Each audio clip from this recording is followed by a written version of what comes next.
السلام عليكم ورحمة الله وبركاته. ازيكم عاملين ايه؟ يا رب تكونوا بأتم بصحة واحسن حال. معاكم اسماء مصطفى من قناة جديد وغير مع عائلة ترميم. والنهارده ان شاء الله هنعمل معاكم خدادية سهلة وبسيطة وجميلة جدا وسريعة جدا في ان انت تعمليها. بسم الله ما شاء الله تبارك الرحمن. طبعا قبل ما نبتدي اي حاجة نقول نصلي على الرسول عليه افضل الصلاة والسلام. وكلنا كمان نصلي من قلوبنا كده، لان الصلاة على النبي يعني حلوة حلوة حلوة حلوة. طبعا معاكم دانيا مصطفى من قناه جدد وغير مع عائله الميم. النهارده ان شاء الله هنعمل معاكم الخداديه اللي قلت لكم سهله وبسيطه وجميله ما شاء الله، يعني جميله. فهنبتدي دلوقتي معاكم نقول لكم هنعمل ايه ومش هنعمل ايه. يلا كلنا كده اللي حابب القناه ينزل يعمل لايك ويشارك في القناه عشان نكبر بيكم. طبعا جبنا الجبيره دي. طبعا الحاجات دي انا جبتها من المطريه او المطريه من عند ناس هناك بتبيع، جميله جدا، انسه كده جميله جدا محترمه جدا. هتلاقوها عند اللي هو بيبيع في، احنا قلنا في المطريه عند السوق بتاع الاقمشه. لسه كده متعلمه طالبه جامعيه جميله، محترمه جدا جدا جدا جدا حقيقي. هي ادتني رقم تليفونها، لو لقيت اسمها هبعت لكم اسمها، بس انا كتبت اسمها بالجبرات. فانا التليفون ده اللي بصور بيه، وانا بمنتج ان شاء الله هقول لكم على اسمها عشان انا حبيتها صراحه وجميله وبتبيع اونلاين، واللي انت عايزاه ابعتوه لها واي شكل وانت قاعده في بيتك تبعتوا لك. بصراحه الجبير بتاعها من الجبير الجميل جدا اللي تحس ان هو كمان مستورد جميل جدا، نضيف ما فيهوش عيوب. بسم الله ما شاء الله تبارك الرحمن. ربنا يحفظها يا رب ويحسن من ايديها. طبعا معانا القلاب اللي هو احنا معانا القلاب ده 20 سم 25 سم، بناخده 55 في 20 25 او 20. طبعا الخداديه بتاعتي 70 في 55 وش وظهر. ادي الظهر اهو تانياه عشان نحطه على طول مع بعض. ومعانا برضو القلاب تانياه. تعالوا بقى نشوف خداديتنا كده ونصلي على الرسول عليه افضل الصلاه والسلام ونشوف هنعمل ايه مع بعض. وكمان معايا تولي جايباها كرنشه واحطه على دي، يعني حوالي 20 سم او 25 سم برضو. قطعه كده انت حباها 20 25 30 زي ما انت حابه، لان هي 55 دخلت الخداديه. فانت شوفي انت هتعملي ايه واللي يعجبك اعمليه. ماشي. طبعا معايا قماشة اهو اهي. هننزل كام سنتي؟ هننزل كام؟ 15 سنتي من الخداديه بتاعتي. هننزل اهو، دي دخلت الخداديه اللي هي كام؟ 55. هننزل من فوق هنا من على الطرف لحد هنا 20 سم، من هنا لحد هنا 20 سم، وعلمتها كده خانتها ودوست عليها بايدي فالخط باين معايا ما شاء الله اهو. وهجيب معايا ايه؟ الطول بتاعي وهبدا اخيط كده على طول باذن الله. عايزه تخيطي كده خيطي، عايزه تعمليه على القلب اعمليه، بس انا بخيطه كده عشان بحط عليه الجبيره مش بيبان حاجه. يلا كده نصلي على الرسول مع بعض. وايه طول ما انت قاعده كده، انا مش عارفه المكنه بتقطع ليه، هشوف كده. وكمان حته التل دي قصيره، انا التل بتاع الخداديه التانيه اطول من كده عشان ما ارجعش اقص التانيه. فانا هغير التل ده واجيب تل عريض شويه، ممكن يكون 35 سم. هشوف هعمل ايه. ماشي. هلضم دي بس كده تتلضم بالسلامه كده. نقفل الفيديو ونرجع تاني بقى نشوف هنجيب التل. صراحه قصيره جدا، انا مش هعمل دي. هي دي اللي انا كنت حطاها للخداديه دي. خلاص هاخده من الابره ونرجع تاني. دي رجعت لكم لقيتها مقصوصه وكانت بس ايه كانت تايهه مني فلقيتها وجيت لكم. ماشي. هنبتدي بقى ايه نعمل الكرانيش بتاعنا.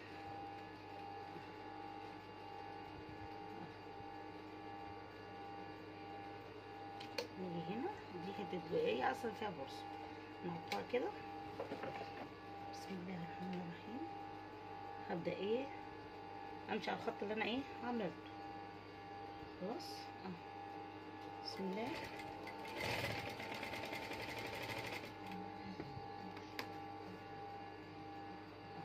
هبدأ ايه اشوف انا عامله ايه هنا. عامله كلمات على الخداديه الاولانيه، يعني ببص على الخداديه الاولانيه عشان الاتنين يبقوا زي بعض. طبعا الطول بتاعي بس هو مكرمش، بس هنكوي مع بعض.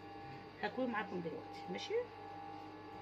تبداي تعملي الكالونه بتاعتك مقاس صباع زي ما احنا عارفين وتمشي.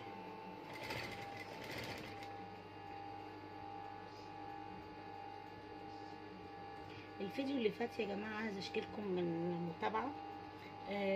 طبعا انا كنت عامله بقالي فتره زي ما انتم عارفين ما نزلتش فيديوهات وكده، وما نزلت وقايله لكم يا جماعه انا بقالي فتره ما نزلتش فيديوهات، ارجو منكم ان انتوا تجبروا بخاطري وتعملوا لايك والكلام اللي انا قلته ده.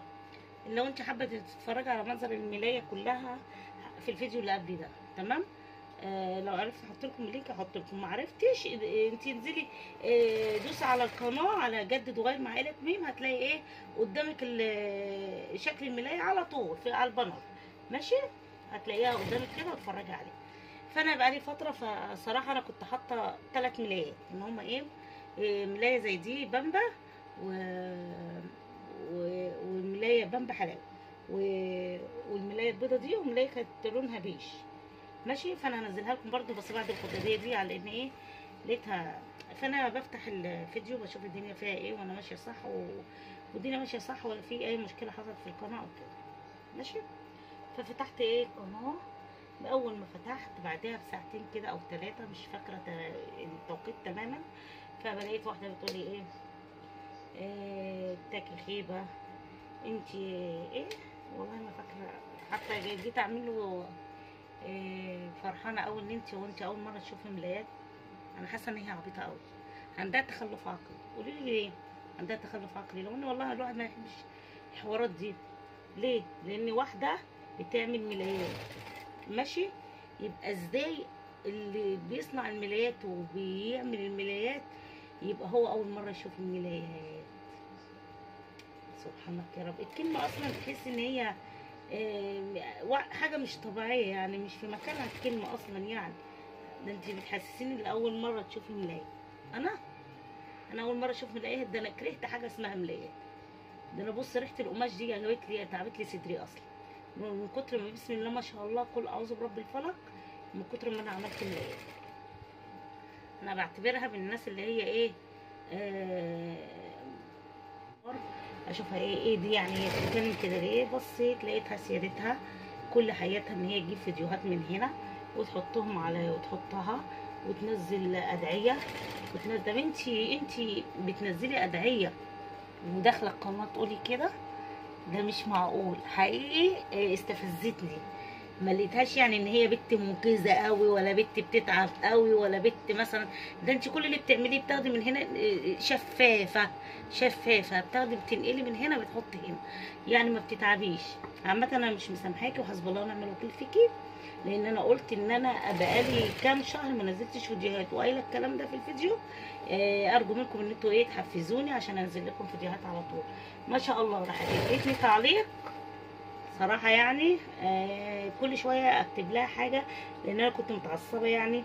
وما دخلت عندها لقيتها هايفه جدا جدا. اي نعم ادعيه دينيه بس انت ما بتعمليش حاجه، انت كربون عباره عن بتشفي الحاجه من هنا. بس يا مريم ما تضحكنيش، تشوفي الحاجه من هنا تحطيها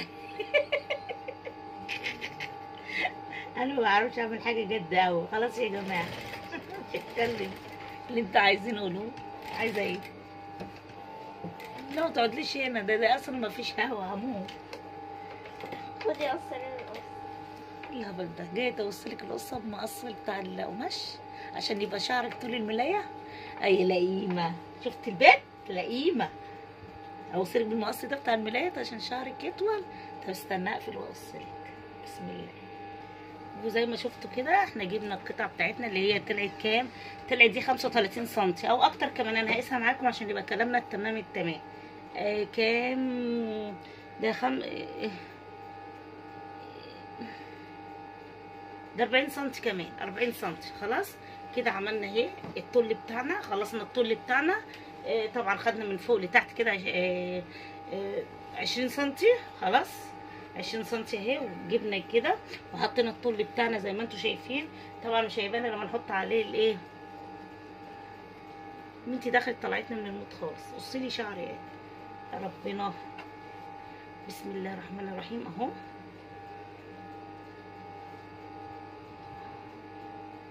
هنحط طبعا كده، هنجيب الجبيره بتاعتي. بقول لكم حلوه وسهله وبسيطه ان شاء الله كده تبقى سهله وبسيطه عليكم. يلا كلنا نصلي على الرسول عليه افضل الصلاه والسلام، وارجو منكم ان انتوا تحفزوني مش تهبطوني. خلاص خلاص وانتوا حرين بقى، يا اما انا اعمل الفيديوهات وارميها على القناه خلاص على كده. بسم الله. حطيتها بصي فوق دي في قطعه كده اهي، دوران ده خليته من فوق، وخليت الخياطه اللي انا مخيطاها بتاعت الشيفون من تحت. بسم الله الرحمن الرحيم. اخيط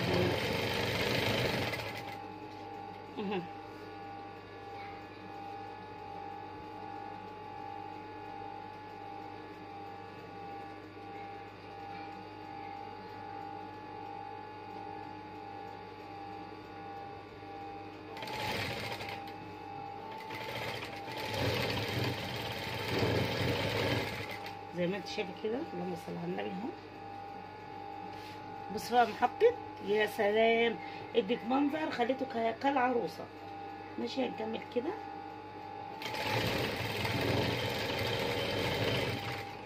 اهو، نكمل كده. طبعا انا قصاها عشان انا خدت من دي قصاها بالظبط على قديها، يعني هي دي اللي بالظبط تجيبي لفتين الملايه اللي هي 3 جوانب، لفتين بالظبط. طبعا احنا مش بنقول اسعار عشان ممكن اقول لك سعر وانت تقولي لي اعملي لي واحده. بص صراحه الاقيها غاليه 30 40 جنيه، ما فيش حاجه على حالها صراحه. طبعا دي كانت فاضله معايا قطعه يعني فيها كذا واحده، فانا خدت 2 حطيتهم على الملايه. لو انت حابه تشوفيها خشي كده القناه، خشي كده تكشفي وشوفي الدنيا فيها ايه كده. خشي ما تحرميش نفسك، اتفرجي حتى اتفرجي. انا ما قلتلكيش يعني هنحدد اوردر مع بعض، لا خشي اتفرجي كده قولي لي ايه رايك. خلاص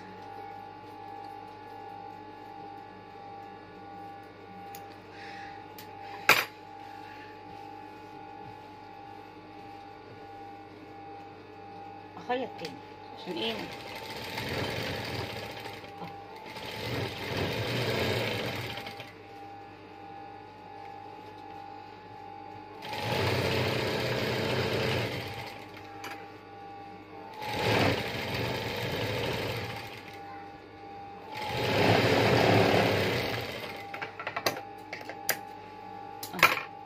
يلا كل نصلي على الرسول يا جماعه اهو. شايفه؟ ماشي اكيد شايفه. هشوف دي يا رب. بصوا هسيبها للضمير، هشوفها بقى ايه. هنيجي على طرف الطول كده وهنحط ايه، عشان دي فيها كده منبهات، فانا حابه احط دي. هتشوفوها برضو انا حطاها في الخداديه، فانا شايفه عارفه شكلها قبل كده، فانا هشوف اقول يا رب يا مسهل كده ونشوف الشكل. بسم الله بسم الله. احطها على دي كده.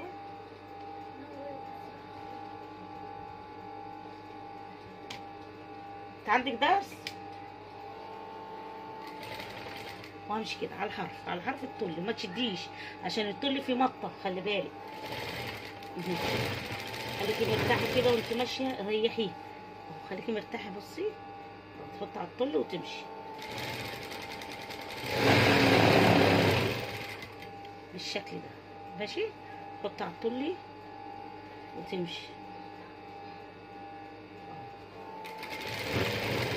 على الحرف، خليكي ماشيه على الحرف.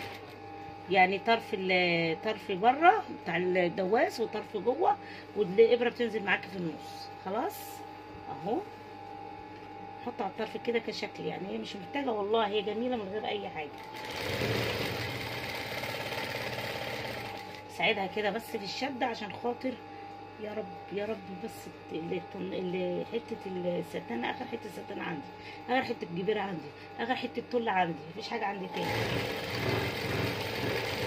الشغل الجديد بقى ان شاء الله نبقى ننزل نشتري باذن الله، ربنا فرجها علينا. خلاص انا بشدها عشان خاطر ايه بشد الستان، ما تشديش الطل عشان ما يمطش معاكي. بسم الله الرحمن الرحيم، ولا حول ولا قوه الا بالله العلي العظيم. الحمد لله الحمد لله الحمد لله. حبيبي يا الله، حبيبي يا رسول الله. الحمد لله ربنا جبر بخاطر اهو يا جماعه. وجيت حلوه كده. ماشي الحمد لله كده. نشكرش في نفسينا. حتى البقرة في الاخر بتبقى تحس ان هي ايه، شايطة والله، تحس في الاخر ان هي شايطة. خلاص كده شوفوا بقى خداديتنا سهلة وبسيطة بسم الله ما شاء الله. اهو حاطين بصي ده اهو، بصي بقى عامل ازاي.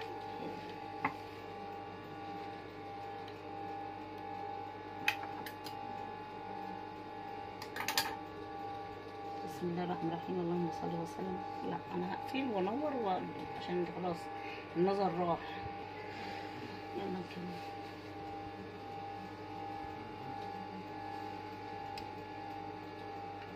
حرت والله عايزه اقوم.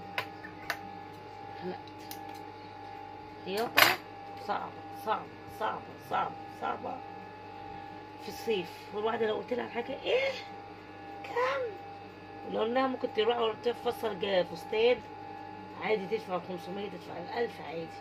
كانوا تقول لنا على سعر الخياطه دي اكن دول بيقعدوا على، احنا بنقعد على مكنه الخياط لوحدها.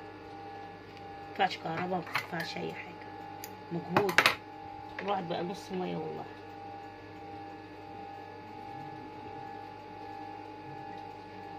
المروحه الصغيره بتعمل صوت هوا.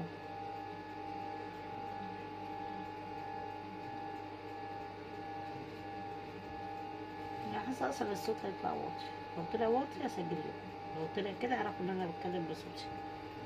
بصوا الميه عشان تعرفوا ان الواحد عايش في نور.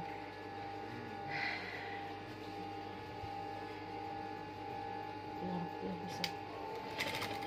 ايه رايكم اقفل الانتقاد في الاخر؟ والله العظيم انا ليه ما كنتش بصور؟ بشتري صحتي يا اختي، اجمل في حد. عارفه ليه بتقطع؟ اتجننت الزفته دي والله، اتجننت. هقفلك. عارفه انا عارفه ان في حد ايه، بصوا لما اجي اصور ممكن تقطع المكنه والفيديوهات اتمسحوا. انا عارفه مين اصلا اللي عامل فيا الموضوع ده. انا لما اخش اعمل شغل اتعب، محدش بيحب الخير لحد، وحسبي الله ونعم الوكيل. جعل كيدكم في نحوركم وكيدكم في تدبيركم، اللهم الهيكم في انفسكم وحسبي الله ونعم الوكيل. عشان كل مره بتحصل الموضوع ده. اخر مره جيت اصور التليفون وقع جاب شاشه. حسبي الله ونعم الوكيل. اللي عايزين النعمه تزول من الناس، روح حسبي الله ونعم الوكيل فيكم. حسبي الله ونعم الوكيل فيكم. فوضتكم وفوضت لله امري، وحسبي الله ونعم الوكيل وكفى. وحسبي الله ونعم الوكيل وكفى. حسبي الله ونعم الوكيل وكفى. هنجيب الظهر خلاص كده، مش هنعمل حاجه تانية في الخداديه، هي حلوه قوي كده وهوريها لكم في الاخر. تيجي كده يا اختي اهو، وتجيبي كده وتحطي دي على دي، نزلي القلب.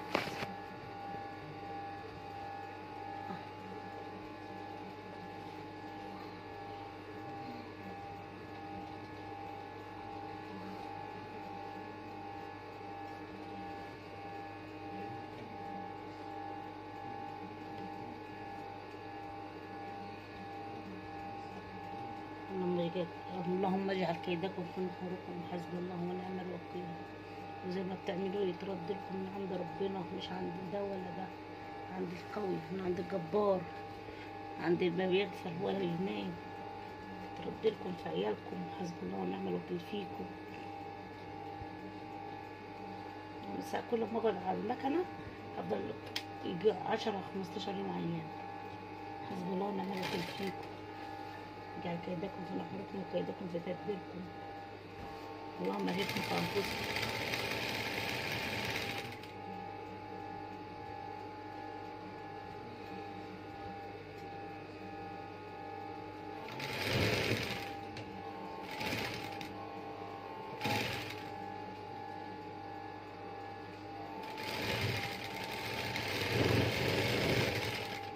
اهو الظهر على الوش اهو، ادي الوش الخداديه بتاعتي اللي فيها الطول اللي فيها الحاجه، وادي الظهر.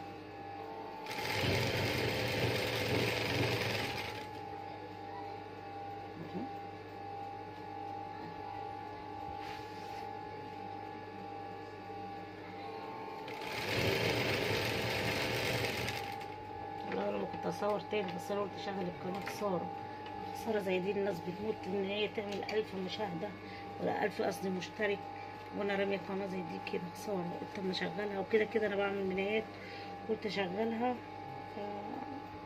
حد سايب حد في حاله، حد سايب حد في حاله، ما ينتقم منكم ربنا.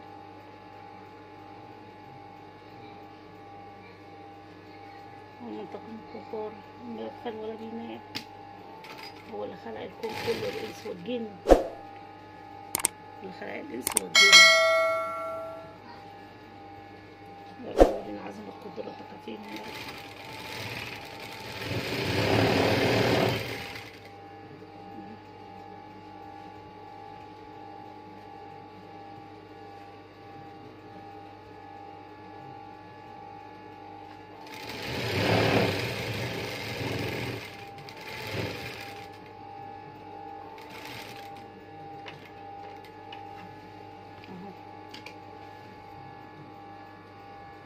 ماشي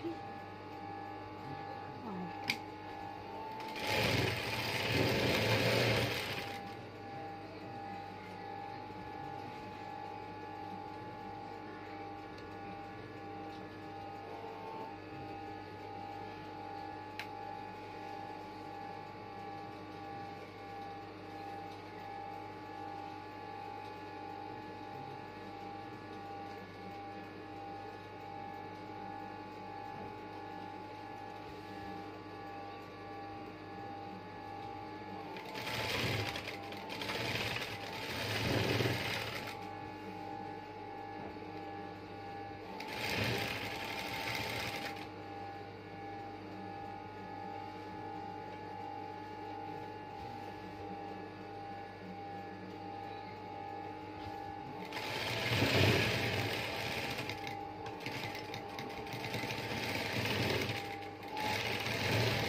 بس كده شلت الزيادات دي ملهاش لازمه دي عشان المتن كده متبقاش باينه. خلاص تعالي نادي بقى خدوديتنا ونتفرج عليها مع بعض، وكلنا نصلي على الرسول عليه افضل الصلاه والسلام. عليه الصلاه والسلام.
ده هشيمه كده.